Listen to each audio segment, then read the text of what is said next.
여러분 안녕하세요. 기출 150문제로 한능검 1등 음악기의 신쌤입니다. 오늘이 그 13번째 시간인데요. 오늘은 지난 시간에 이어 조선의 정치에 대해서 좀 더 공부해 보도록 하겠습니다. 자, 그러면 문제풀이 바로 시작하겠습니다. 1번 54회 기출문제네요. 가왕에 대한 설명으로 옳은 것은 선릉에서 만나는 조선의 예와 악, 가의 재위기간에 예약 정비사업의 일환으로 편찬된 국조오례이와 악화개범의 의미를 살펴보는 무대를 준비하였습니다. 여러분, 국조오례이가 이때 편찬됐고 악화개범도 이왕 재위기간에 편찬됐고 이 왕이 지금 선릉에 두어 계시다고 하네요. 가왕은 누구? 그렇죠. 성종이네요. 성종. 따라서 이 문제는 성종에 대한 옳은 설명 찾아라. 1번 상평통보를 발행하여 법화로 사용하였다. 이건 숙종에 대한 설명이고 2번 법령을 정비하여 경국대전을 반포하였다. 2번이 성종에 대한 옳은 설명 2번 정답. 3번 구황촬혈을 간행하여 기근에 대비하였다. 이건 명종에 대한 설명이고요. 초계 문신제를 시행하여 문신들을 재교육하였다. 이건 정조에 대한 설명. 5번 동국문헌비고를 편찬하여 역대 문물을 정리하였다. 이건 영조에 대한 설명이네요. 정답 2번이었습니다. 자, 그러면 우리 성종의 업적 한번 정리해 보도록 하겠습니다. 우선 성종은 조선의 성리학적 통치체제를 완성한 왕. 그래서 사후에 시호, 엄밀히 말하면 묘호죠. 묘호를 성종, 완성했으니까 성종으로 붙여줬다. 도대체 뭘 했기 때문에? 그렇죠. 조선의 기본 법전인 경국대전을 이때 완성 반포한다. 경국대전은 육전체제의 법전이다. 까지 좀 알고 있으셔야 될 것 같고. 이것뿐만 아니라 국조오례이라는 국가에서 제일 중요한 행사들의 의례를 정비한 책도 편찬하였다. 또 이때 홍문관을 설치합니다. 홍문관에서는 경연을 주관하였다. 비슷한 부서 있는데 그렇죠. 집현전, 세종 때 집현전이 있었으나 이게 세조 때 단종 복위운동 추진하다가 집현전 폐지되죠. 그랬더니 성종이 다시 비슷한 기관인 홍문관을 설치한다. 자, 경제사적으로는 성종 때 관수관급제가 실시된다. 이거 세조 때 직전법이 실시되니까 현직 관리들이 너무나 수조권을 가혹하게 행사하니까 수도 관리들 빠져 국가가 걷어서 국가가 나눠주는 국가가 수권을 대행하는 관수관급제가 이 성종 때 실시가 된다. 성종 때는요 또 여러가지 서적들이 편찬되는데 우선 동문선이 이때 편찬된다. 서거정 등이 편찬하였고 우리나라 역대 시와 문장 중에서 좋은 것을 모은 선집. 동국통감도 이때 편찬되는데 서거정 등이 편찬하였고 조선 최초의 관찬 통사다. 통사니까 처음서부터 끝. 처음이 어디? 단군조선. 끝은? 조선은 역사 쓰면 망한 거예요. 그래서 조선시대 이때 끝은 고려말. 역사를 시간의 흐름에 따라 쭉 쓰는 편년체 역사서술 방식을 채택했다. 또 이때 동국여지승남도 편찬되는데 동국여지승남은 군연의 연역이나 풍속 등을 자세히 수록한 인문지리서이다. 거기에다 음악 관련된 모든 내용들을 담고 있는 악화개본까지 이때 편찬된다. 성종 관련해서 이 정도 정리하시면 될 것 같습니다. 다음 문제 보도록 하겠습니다. 2번 56회 기출문제네요. 가기구에 대한 설명 옳은 것은 이 그림은 중종 때 그려진 미원 개회도입니다. 미원은 가의 별칭으로 간쟁과 논박을 담당한 관청이었습니다. 결정적인 힌트 나왔네요. 간쟁과 논박을 담당한 조선시대 관청은 그렇죠. 사간원이네. 사간원. 따라서 이 문제는 사간원에 대한 옳은 설명 찾아라. 1번 왕명의 출납을 관장하였다. 이건 승정원에 대한 설명이고 2번 수도의 행정과 치안을 담당하였다. 이건 한성부에 대한 설명이고 3번 사헌부 홍문관과 함께 삼사로 불렸다. 조선시대 3사가 어디죠? 사헌부, 사간원, 홍문관. 사간원에 대한 옳은 설명 3번이네요. 3번 정답. 4번 실록을 보관하고 관리하는 업무를 맡았다. 춘추관에 대한 설명이고 5번 반역죄, 강상죄 등을 범한 중재인을 다스렸다. 이건 의금부에 대한 설명이네요. 정답 3번이었습니다. 자, 그러면 우리 조선의 중앙통치조직 한번 정리해 보도록 할까요? 우선 제일 중요한 관부 뭐였죠? 제일 최상위 관부 의정부, 재상들의 합의기구로서 국정을 총괄하였다. 그 아래 6조가 있었죠. 2조, 호조, 예조, 병조, 형조, 공조, 2호의 병영공 6개의 6조로 이루어져 있고 왕명을 집행하는 기관이고 장관은 판서였다. 또 국왕의 비서기관인 승정원 알아두셔야 되고 승정원에서 주로 하는 업무는 왕명의 출납. 의금부는 국왕 직속의 특별사법기관으로 자범들은 취급 안합니다. 반역죄, 강상죄 등 중죄인들을 처벌하였다. 또 조선의 3사 반드시 기억하셔야죠. 사헌부, 사관원, 홍문관 이 세 기관 묶어서 3사라고 하는데 3사는 언론기관으로서 권력의 독점과 부정을 방지하였다. 3사는 중요하니까 하나씩 좀 자세히 보도록 할게요. 사헌부 주로 하는 역할은 관리들의 감찰, 장관은 대사원이었고 사관은 우리 문제에서 봤죠. 간쟁과 논박을 주로 담당하였다. 간쟁은 왕의 언사나 명령을 비판하는 것, 논박은 정책이나 인사를 비판하는 것. 어찌됐건 비판 기능이 주가 되는 간원들의 관부, 사관원입니다. 장관은 대사관. 홍문관, 국왕의 자문기관으로서 경적을 관리하고 경연을 담당하였고 장관은 대제학이다. 언제 만들어졌다? 방금 전에 했잖아요. 성종 때. 자, 이 3사 중에서 제일 중요한 관부 2개만 또 추려보면 그렇죠. 사헌부, 사관원. 이 2개를 양사라고 합니다. 사헌부 관원을 대관이라고 하고 사관원 관원을 간관이라서 해서 이 양사를 대간이라고도 하고 어떤 역할을 했길래 따로 2개를 떼낸다? 오품위와 관리의 서경권을 행사했기 때문에 중요한 관부네요. 제일 중요한 관부 2개, 양사.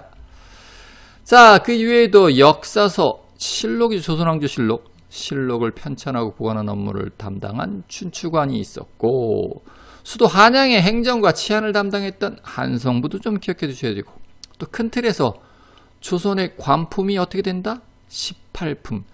1품부터 9품까지 있는데 정종인이 18품.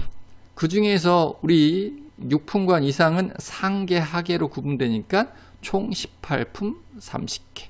따라서 정 3품 상계 이상의 당상관과 당하관으로 구분하고 또 당하관은 또 그렇죠. 6품관 이상의 참상관, 그 다음에 7, 8, 9의 참하관으로 구성되어 있다. 이 정도 들어만 두시면 될 것 같습니다. 자, 그럼 다음 문제 보도록 하겠습니다. 3번 50회 기출문제는 가에 대한 설명. 옳은 것은 이 그림은 평양에 새로 부임한 가를 환영하는 모습을 묘사한 부병루 연회도입니다. 가는 감사 또는 방백이라고도 불리었는데 대개 종 2품 이상의 고위 관리가 임명되었습니다. 결정적 힌트는 감사 또는 방백이라고도 불렸다. 가는 누구? 관찰사네요. 관찰사. 따라서 관찰사에 대한 옳은 설명 한번 찾아볼까요?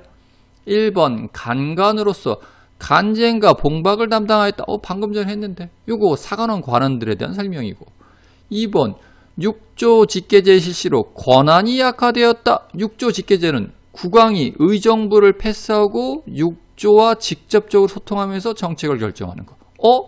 그러면 6조 직계제 실시하면 의정부 권한이 약화되네요. 이건 의정부에 대한 설명.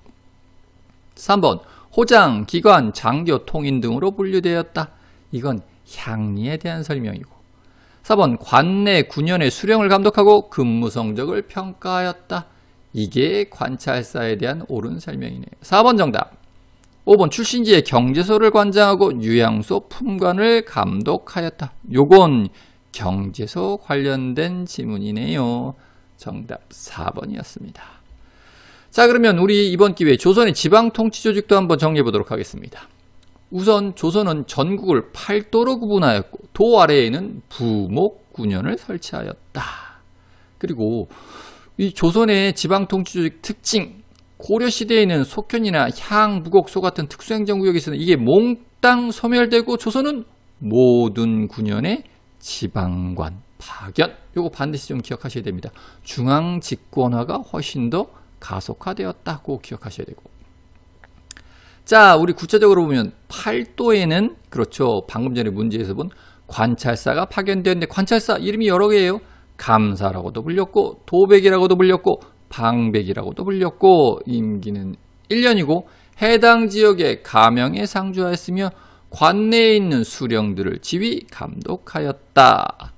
자, 도 밑에 우리 부목군현 설치했는데 거기 실질적인 지방관인 수령들은 누가 있다? 그렇죠. 부사, 목사, 군수, 현령, 현감들이 있네요. 임기는 원칙적으로 5년이었고 왕의 대리인으로서 해당 지역의 행정, 사법, 군사권을 행사하였고 상피제가 적용돼서 자신과 관련된 지역, 즉 본관지나 고향에는 임명될 수가 없었다. 자, 이 수령 밑에서 실질적으로 지방 행정을 담당했던 건 향리 등. 향리는 수령의 행정 실무를 보좌했고 세습적인 아전직으로서 고려시대에 비해 신분적인 지위가 격화되었다. 왜요? 고려시대에는 속현이나 향부곡소 같은 특수행정구역은 향리가 직접 다스렸는데 통치권을 행사했는데 이제는 수령 밑에서 행정적인 업무를 담당하는 세습적 아전으로 신분적 지위가 격화되었다. 자, 우리 유양소도 좀 살펴봐야 되는데 공식적인 지방 통치 조직은 아니지만 지방에 있는 양반, 사족으로 구성된 향촌 자치조직으로서 제법 지방에서 영향력을 행사했다. 만들어진 목적은 수령을 보좌하고 향리를 감찰하고 풍속을 교정하기 위하여 자신들만의 조직을 만들고 임원도 선출했는데 좌수, 별감 등의 향임직을 선출하였다. 흔히 쉽게 얘기하면 좌수가 회장 정도, 별감이 총무 정도 되는 거고 이들이 주로 활동했겠죠.